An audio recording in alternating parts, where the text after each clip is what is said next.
شروع کرتا ہوں اللہ کے نام سے جو بڑا مہربان اور نہایت رحم کرنے والا ہے۔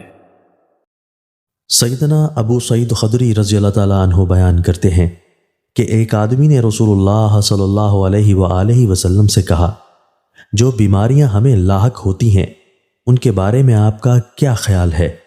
آپ صلی اللہ علیہ وآلہ وسلم نے فرمایا، یہ گناہوں کا کفارہ بننے والی ہیں۔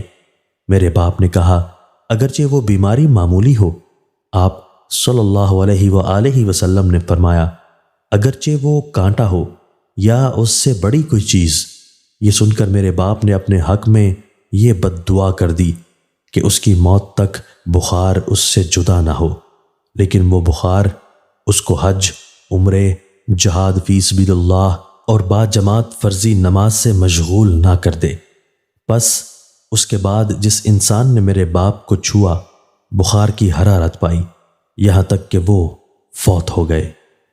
نبی کریم صلی اللہ علیہ وآلہ وسلم نے فرمایا، جس مسلمان نے مسلم ماں باپ دونوں کی طرف سے یتیم ہو جانے والے بچے کو اپنے کھانے پینے میں اپنے ساتھ رکھا، یہاں تک کہ اللہ تعالیٰ نے اس یتیم کو غنی کر دیا، تو اس کے لیے قطعی طور پر جنت واجب ہو جائے گی۔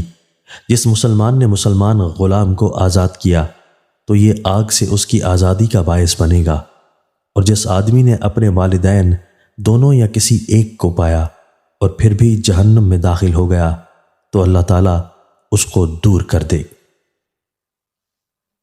دوستو، اللہ تعالیٰ ہمیں ان احادیث مبارکہ پر عمل کرنے اور اپنی زندگیوں کو سنوارنے کی توفیق عطا فرمائے۔